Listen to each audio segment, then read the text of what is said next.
I believe she made a statement to the mayor like, yo, y'all should stop having T.I. around here, making him look like he's just the epitome of a good black man and everything, right? He's been mistreating women for a very, very long time, below the radar, and no one has been calling him out.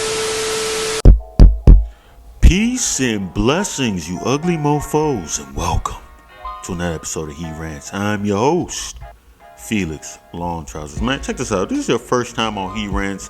I just want to let you know I'm just a random guy who looks up random information that I feel like I just need to inform you guys about. And if that sounds sexy or attractive to you, man, please make sure you hit the subscribe button along with the post notifications. You know what I'm saying? And at the same time, leave a like, man. It definitely makes me feel good because I'm really, really secure. And those likes let me know I'm doing a somewhat decent job.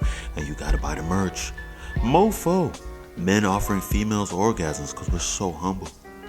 Link in the description box below. But let's not waste no more time. Let's get right into it. We got to talk about a 35-year-old UK lady by the name of, let's just call her Miss Barber, right? Miss Barber is a high school teacher in the UK that's actually facing some statutory rape charges, right? Candace Barber is actually married. All right, married. I don't know if she has any kids and everything. And the person that she's alleged to have been sleeping with is a 15-year-old student of hers, right? And apparently they said, as at this moment, they have 3 instances that she was getting, smashed by the guy, right? I think there was one that happened in the field, one that happened out at a courtyard, I believe, if I'm not mistaken, and another time at the driveway of her house. I tell you, she's adventurous.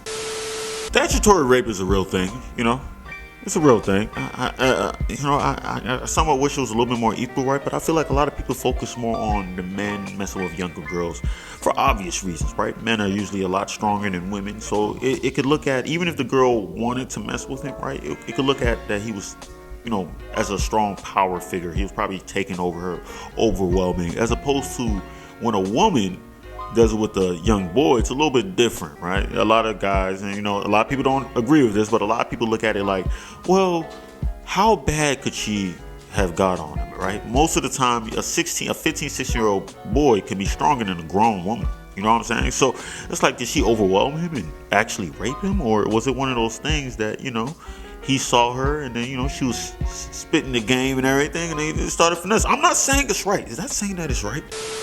So apparently she was straddling him while, in the car and everything. And this is not my words. This is what they said, straddling. I don't know if that's their way of saying reverse cowgirl or something like that, or just riding in the car. I mean, listen, I'm not condoning this in any type of way, right? But I mean, my goodness. So not only just that, there's also pictures that have been taken, right? So there's a lot of pictures that he has on his phone of her that he's taking, like, with her naked on all fours, and he's taking pictures from the back and everything. Why can't this happen to me? Why did this happen to one of the reasons why this was revealed was off the strength that he was going around showing his friends the pictures, as a lot of young men do, right? Showing the friends the pictures and everything, telling them straight up that, oh yeah, I've been shagging her. Once again, these are his words. These are the words that's in the article, shagging. You know what I'm saying? So he was definitely saying that he was out there shagging that joint. You feel me? And she's come out and denied all these allegations, saying it's not happening. Of course she's gonna say that. One, she's a teacher. Second, she's married. So I mean, that could definitely destroy a marriage. Especially, can you imagine the husband, right? If he finds out his wife has been getting slayed by a 15, 16-year-old boy, son, with his puberty penis and everything. Like, it's just gonna make you look at yourself of like, am I half a man, right? And at the same time, man, it also came out that more accusations. I don't know how of course you have to deny it, right? But I don't know how you're being able to deny it at this point. But it came out that she had sent him text messages asking him, does he like booty or titties? You know what I'm saying? Or the boobage. You feel me? And it's crazy. It's crazy that there's women out here that's just. We gotta talk about this woman, Kris Jenner, man. Y'all know Kris Jenner, the leader of the whole Kardashian establishment and everything, right? She's coming under fire because right now she's actually looking at a civil case that's happening right now. I believe she's getting sued by her ex-bodyguard, Mark McWilliams or something like that. I don't know. things like that. But he was a bodyguard, I think, from 2017 to 2018 and everything, right? So this situation that he's suing her for, I believe, happened 2 years ago in 2018. So he pretty much said that she was sexually harassing him by groping and saying, I guess, racial things to him. Once again, Kris Jenner is coming out saying this is all false. None of this ever happened. He's definitely trying to come for a money grab, and she feels like his main intention right now was to pretty much make it go to court, obviously, and then let it prolong a little bit to the point that it's like, man, she would spend more money paying the lawyer than just paying a settlement. So he's trying to go the settlement game, and this is what a lot of people have to understand, right? Because let me bring up, like, when it comes to like Michael Jackson and such, right? People bring up Michael Jackson, say he admitted guilt by settling, right? It's not always like that. Sometimes you spend more money settling. Spend more money going to court and everything and trying to fight it to clear your name than actually settling. So I think Michael Jackson saw this like that and just decided to settle. Because at the end of the day, it don't matter if you go to court and actually win the case. A lot of the public eye is probably gonna look at you and be like, oh, you probably just rich, you had a good lawyer, you beat the case. So either way, they're gonna think that you're guilty. So you might as well save money. Kris Jenner, she took that personally. You know what I'm saying? So right now she's saying she got time, man. She doesn't care how much money it costs. She wants justice, right? She wants to make sure this guy doesn't see a damn cent.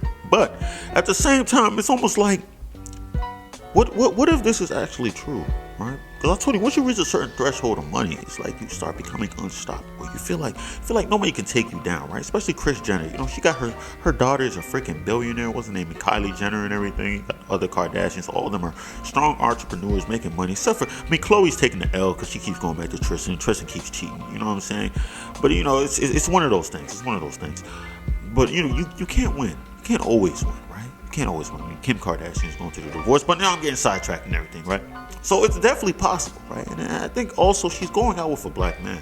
So you could see right there, you'd be like, yo, possibly she just likes the chocolate men. You know, she likes the chocolate dudes, which makes sense. But this is some serious offense, and I wonder if it's going to be a thing that'll destroy her image. Not that her image was so great in the first place, but then again, it wasn't really that bad. What does Kris Jenner really do for her? When you think about it, other than turn her husband into a woman. I can't blame her for that. We gotta talk about this guy Troubleman 31, aka T.I. Tip Harris. You know, and we might as well just throw his wife in there, Tiny, right? They're actually in the news right now for some bad stuff, right? They've been arguing with this one Atlanta entrepreneur by the name of Sabrina Peterson, if I'm not mistaken, I believe. Sabrina Peterson and everything, right? She recently came out and said that, yo, this guy held a gun to me and everything.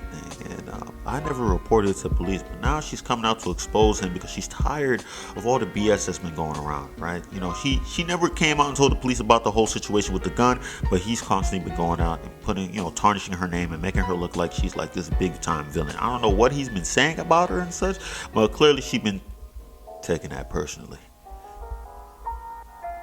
I just wanted to use that meme. So those allegations were about a week ago. So now time has passed by, and she's come out and said that a lot more stuff has happened, right? Not entirely between him and her, but a lot of people come out and say like, yo, he's been treating women bad for a very, very long time, right? And she's herself has also come out and said like, listen, I believe she made a statement to the mayor like, yo, y'all should stop having T.I. around here, making him look like he's just the epitome of a good black man and everything, right? He's been mistreating women for a very, very long time below the radar, and no one has been calling him out on it. So as of right now, I think 15 people have come out, and you know, Sabrina has released some messages. I've been seeing some DMs and stuff, women saying wild stuff that T.I. is out here having a sex trafficking ring, and also Tiny is like the ringleader. It's like they're just working together as a sex tandem or something. Is that? So I read some of the DMs and everything. It has a few girls saying stuff like, oh, when they got invited to the house and everything, T.I. and Tiny's house and such, they would be required to take like an E-pill or some type of drug on just at the door and everything before they're allowed to step inside the house and everything. And then, you know, there might be a few people there and they decide to, you know, everybody will just have sex. I'm assuming it's like an orgy type thing over there. T.I. and Tiny looks like they're living the life. I'm not sure. And one particular one said after it would happen, they'd get paid like $3,000, and then they felt like, yo, I'll never go back to that house. So I'm gonna talk about that story in particular. I'm just like, girl, get the hell out of here, bro. Get the hell out of here. They said that once they took the pills and everything, they spit it out and everything. But you went in there, you had sex, right? It looked like he wanted y'all to have a good time. Not saying that I condoned it, because like ecstasy and stuff, that stuff puts holes in your brain and stuff. But he wanted you to have a good time. Y'all decided to stay. You didn't have to go inside the house. That's the one thing. We have to hold these people accountable. You don't have to go inside the house. So you went inside the house and you decided to have sex. Then he paid you $3,000, and now you're making a complaint. So that complaint, I'm not looking at that one as a real one. But some of the other ones is wild, saying like T.I. punched a woman in the face, that's crazy. These are all alleged at the end of the day, and these have not been confirmed in a court of law. So all of the stuff they could be saying could just be some girls that decided to want to get back at T.I. Who knows? Maybe back in the day they were smashing and everything. They just want to get back at T.I. and make him look, destroy his life and such. Because we all know a lot of the girls that came out in the Me Too movement, well, everything wasn't always accurate, right? Some girls definitely had an agenda. I don't know if that's what it is here, but I mean, 15 allegations, that's a lot of allegations. I would think that something like this would have came out earlier, but then again, I don't know. Some of the stuff that happened to Me Too, you would have thought it would have came out earlier. So, hey. My thing was just crazy to hear that Tiny was like the big time ringleader in this whole thing. That she was the one orchestrating a lot of the events and everything. And she was kind of the one that was being brutal also, right? So it's just shocking to hear this, because when I see Tiny, I don't really see her as that person, especially when all the stuff that's been going around. So if this is true, right, it's shocking to see that T.I. would have such a strong bond with his wife, but still cheat on her with Bernice Burgos. And I don't think Bernice Burgos has came out recently and said anything about T.I. being like a crazy, negative person. But once again, who knows? All these people could be quiet. You feel me? I think one woman was even a Hispanic immigrant, or I'm not sure Hispanic. I'm just assuming. But she is an immigrant, right? And, he, I think, had sex with her, everything, and told her, like, listen, don't tell anybody about this. Because if you go out and tell anybody about this, we know people around the area, and we can get you pretty much done, for real, right? Deported and such. Not murdered. That sounded like I was talking about murder. So it's some wild stories. I'm interested to see how this turns out, right? I want to see if T.I., most likely if he comes out, because I haven't heard anything recently, if he comes out, he's probably going to deny all the allegations and such, right? I don't know how you can find proof, right? Both sides. I don't know how you can bring proof to the table saying like, oh yes, this actually happened. Oh yes, this person did this. But some of the people that I feel like are probably coming out with the story, just like the R. Kelly thing, half of them are probably lying, right? Half of them are probably coming in there just looking for some type of clout or money, right? But then there's probably another half that's probably telling the truth. I don't know. Or they all could be lying. Or they all could be telling the truth, and some of these stories are really wild. But some of the stories, like I told you, like the one I told you with the E-pill at the door, I'm not taking that one serious at all. You didn't have to go into that house. If I went to somebody's house and they was like, oh my gosh, you got to take this line right here, or you can't come inside. You think I'm going to... I've never tried a line. That's all the news I got today, man. If you stayed this long, I appreciate you, man. I love you, man. Please subscribe and hit the post notifications, man, because I've entertained you long enough, right? You might as well do that. And then at the same time, leave a like. And share this video with your friends, your buddy, your loved ones, man. Because I think I need everybody to hear the voice of Long Trousers, because my voice is oh so sensual. You know what I'm saying? And I'm going to say it again. Hit the like. I know I said that a few seconds ago. Hit the like, man. I don't give a damn. I need those likes, man. It definitely hits the YouTube algorithm and lets them know I'm making some decent content. And you gotta buy the merch. Mofo. Men offering females orgasms. Link in the description box below. And that's all I gotta say. Peace and blessings, you ugly mofos. And I'm out.